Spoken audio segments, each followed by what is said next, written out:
good evening, it's Brad. So I'm here in one of my apartments in Montepulciano in southern Tuscany.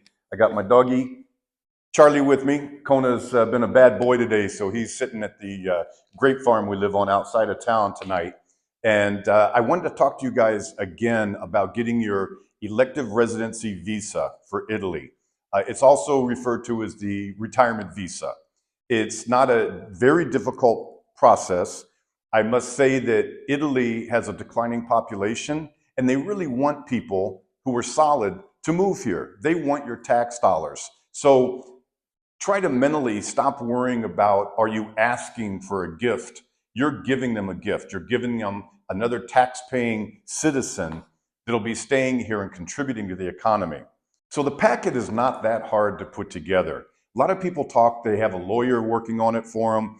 I really don't understand for the elective residency visa why you would really need to get a lawyer involved. Maybe someone in comments can explain the type of issue that they were having, or maybe they were just afraid to do it themselves. Now, normally in my videos, I like to just ad lib and go through properties and tell you all about it and make jokes. In this case, I have to have a cheat sheet because there really is a lot of information that's going to need to go into your packet. This is my experience. This is what I put into my packet. I love being completely transparent with you guys. I want to be able to help people. I've already done it. I got mine in 28 days exactly. It was not a hassle at all. They were very nice. I had to go through the Houston consulate. I did not have to make an appointment. I shipped everything in by a trackable service, DHL, FedEx, UPS, United States Postal Service, and whatever country you're in, just find something that you know where your box is at and that they've received it, okay? So let's go down the list and I'll tell you everything that needs to be in your packet with your visa application form. So when I did my packet, because there was about 350 pages, I wanted it to be as organized as possible. So I made a table of contents. This is a copy of the actual sheet I used, and everything is numbered on the table of contents. Every individual type of information that I had to put in got a black binder and a sticky note with a big number written on it that corresponded to the table of contents. I just wanted it to make things as easy as possible for whoever had to go through all my information. So let's get started. Item one. Item one was actually a group of things. The first thing was my physical passport. You have to send in your physical passport. The visa is going to actually get put onto one of the pages inside your passport. It's a paper. It looks almost like another passport front page that you have in your own home country passport, and it gets stuck in there. That'll give you 1 year to be in the country without having to go in and out. But you will be able to go in and out if you want to. That's very important. That's called a multiple entry visa. You can come and go as you please. So inside the passport, I tucked in my criminal background check. You'll have to go somewhere, wherever you're at. I happen to have been in Texas. You go to the Department of Public Safety, you do fingerprints, then you get a code. You can get online and download your criminal history, which hopefully you don't have one, because if you do have a criminal history, then you might need a lawyer to get your residency visa here. The other things that went in there were the release of liability. You need to write a little quick letter to them that at the consulate that says that you release them from liability if your passport is lost or the documents that you send are lost. They just want a release of liability for any sort of wrongdoing. You also need to have, and I tucked in this front section, a return label so that they can ship everything back to you. Prepaid label, trackable again, DHL, UPS, FedEx, US Postal Service, whatever you want to use, because you're not going to go and pick it up. They're just going to ship it back to you. The next item that I had to put in was a letter of explanation for the visa, and it went something like this. Dear Houston Consulate, my wife Olivia and I are excited to begin our new life in Italy. We've been purchasing properties there and have built over the last few years numerous friendships with local people, and we look forward to continuing our investments and life in Italy. Blah, blah, blah, blah, blah, blah, blah. That's basically all it says. Why are you trying to get this visa to come to Italy? The next item we had in there, and I'd like to point out that these are in no particular order, was deeds to the properties that we already owned here in Italy like this apartment. It's important that you have the complete deeds, and this is why our this is why our packet was so big. The deed for just this one apartment was 60 pages. So you have to have the deed for anything that you happen to own already in Italy, and that will also suffice if you need to say where you're going to be living. We picked this apartment as where we were going to be living. Now we have a different house, but you have a requirement when you're doing your residency visa to show that you have a place to live for the first year that your visa covers, whether it's a rental contract or whether it's a deed to a property you've already purchased. The next item we had to put in was 2 years of our federal tax returns, the 2 most recent years that you've had completed. I'm sure that's the same for every country. Very simple. You just print out the whole thing, bind it, put your number on it with your table of contents, and it goes in the package. Hey guys, little change of venue. Now we're in the Palazzo Avionesi. We bought a 2-bedroom, 2-bath apartment that we use as a rental for making money in the tourist business here. And that brings up another point for your packet. You have to show your sources of passive income. That can be Social Security, disability payments, annuity payments. It could also be showing that you have rental properties and some sort of proof of the type of money that it brings in. And you also have things like your E-Trade or Schwab or Ameritrade stock accounts where you can show what sort of dividends you're making on the money that you have invested. Any way that you can show as a single person you have 35,000 more or less euros a year in passive income, or for married couple, about 40,000 euros per year in passive income.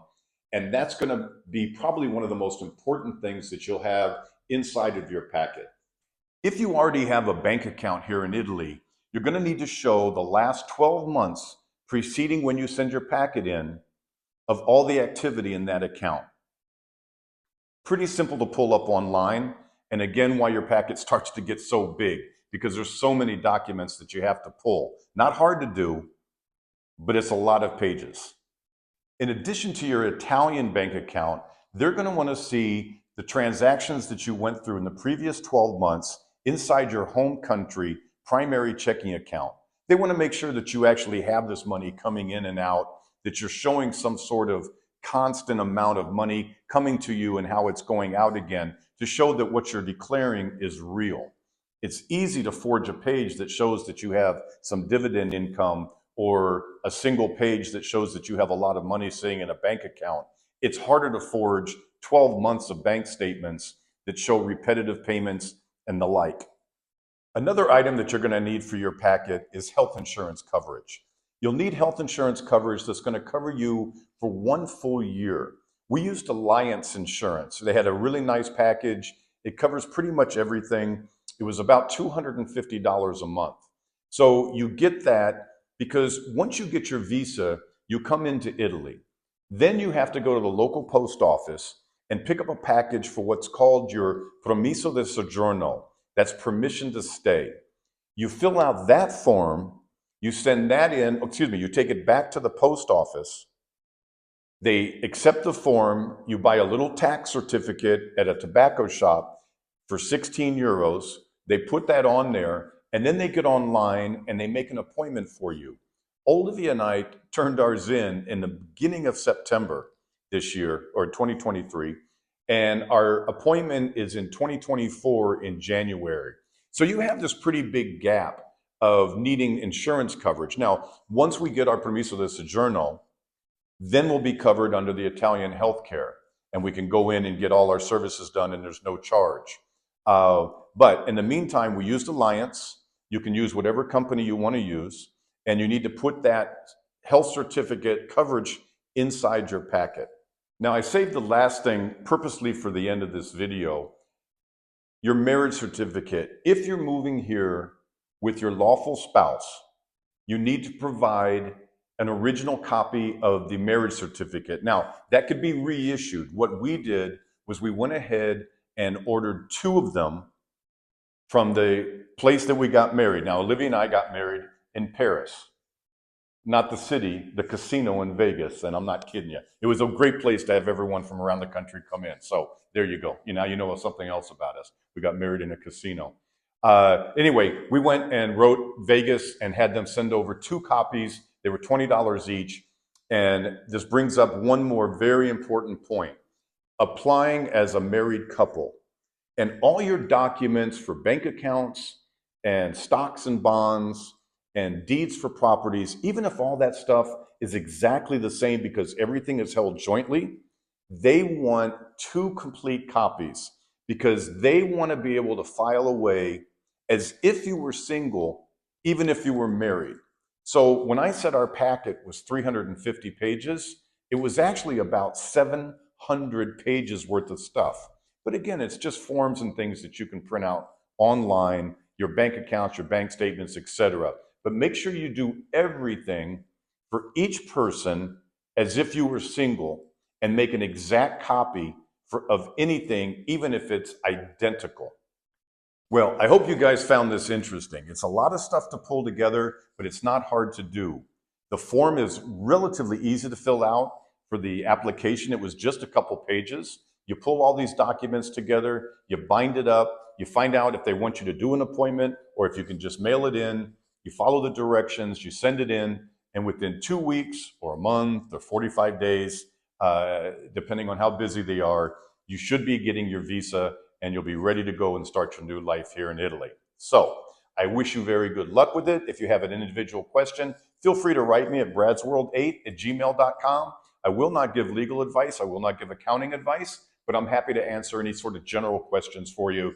This is only my experience. I'm not saying to go get a lawyer. I'm just saying that for us, it was simple to do, and I wouldn't see any reason, if you meet the criteria, why you would have to go out and get a lawyer. Maybe try it yourself first, and then if you have issues, sign up and get a lawyer to help you out.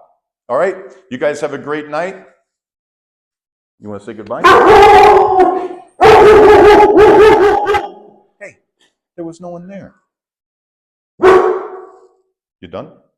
Who's a good boy? This is what I deal with my 2 big boys. All right? Have a good night, guys. We'll talk to you soon.